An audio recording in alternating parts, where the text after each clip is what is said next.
அரசியலமைப்பு சபைக்கு நாடாளுமன்ற உறுப்பினர்கள் அனைவரும் இணைந்துதான் ஸ்ரீதரனை தெரிவு செய்தார்கள். நாடாளுமன்ற உறுப்பினர்கள் அல்லாத எவரும் அது தொடர்பில் கேள்விக்கு உட்படுத்துவதோ, கூட்டம் நடத்துவதோ, தீர்மானம் நிறைவேற்றுவதோ அரசியலமைப்பு மீறலாக பார்க்கப்படுகிறது. இது அரசியலமைப்பு மீறல் என்றுதான் இங்கு கூறப்படுது. இறுதியாக அரசியலமைப்பு சபை கூட்டம் கட்சியின் மத்திய குழு கூட்டம் போன்றது அல்ல. அவர்கள் எடுக்கும் தீர்மானங்கள் உடனுக்குடன் அமுல்படுத்தப்படும். கட்சியின் மத்திய குழு கூட்டத்தில் தான் சண்டை, சச்சரவுகள், மன உளைச்சல்கள் எல்லாம் ஏற்படும். அது இதற்கும் தகுதி இல்ல. அந்த இடத்துக்கும் இதற்கும் நிறைய வித்தியாசங்கள் இருக்கின்றன. அது மட்டுமல்லாது, ஒரு கட்சி தேர்தல் நடந்தது, ஒருவர் வென்றார், ஒருவர் தோற்றார். நீதான் கட்சியின் தலைவர் என்று கூறினார் தோற்றவர். இப்போது நாடாளுமன்ற தேர்தல் ஒன்று நிறைவு பெற்றிருக்கின்றது. மாவட்டத்தில் 2ஆம் இடத்தில் இருப்பதால் முதலாம் இடத்தை எப்படியாவது காலி செய்யலாம் என்பதற்கு மத்திய குழு, அரசியல் குழுவென தொடர்ச்சியாக ஒரு குழு ஓடிக்கொண்டிருக்கின்றது. அது எதில் ஓயப் போகின்றது?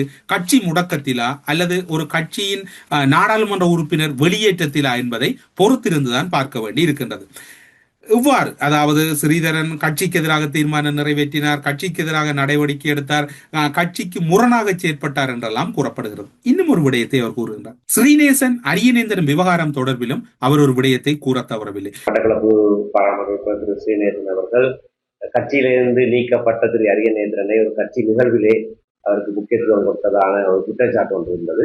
அதை நாங்கள் பற்றி கலந்துரையாடி இருக்கிறோம். அவருக்கு அது சம்பந்தமாக நாங்கள் ஒரு கடிதம் ஒன்றை எழுதுவோம். கட்சி தீர்மானத்துக்கு மாறாக கட்சி எடுத்த நிலைப்பாட்டுக்கு எதிராக தேர்தலிலே போட்டியிட்ட காரணத்தினாலே திரு அரியநேந்திரன் ஏகமனதாக எங்களுடைய மத்திய செயற்குழுவின் தீர்மானத்திற்கு அமைவாக நீக்கப்பட்ட ஒருவர். ஆகையினாலே அந்த தீர்மானத்தோடு இசைந்து செயற்பட வேண்டியது கட்சி உறுப்பினர்கள் ஒவ்வொருவருடைய கடமை, விசேஷமாக மத்திய செயற்குழு உறுப்பினர்களாக இருக்கிறவர்களுடைய கடமை.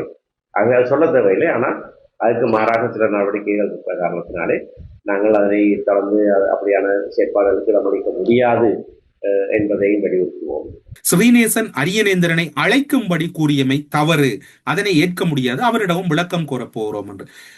அரசியல் குழு என்பது இலங்கை தமிழரசு கட்சியின் ஜாப்பின் பிரகாரம் ஒரு அதிகாரமற்ற ஒரு உயர் சபையாக இருக்கிறது. அது ஜாப்பு திருத்தங்கள் கூட அதில் செய்யப்படவில்லை. ஆனால் அதன் அடிப்படையில் தீர்மானம் நிறைவேற்றப்பட்டு கடிதம் எழுதப்படுமாக இருந்தால் இலங்கை தமிழரசு கட்சியின் ஜாப்பு மீறல் இடம்பெற்றிருக்கிறது.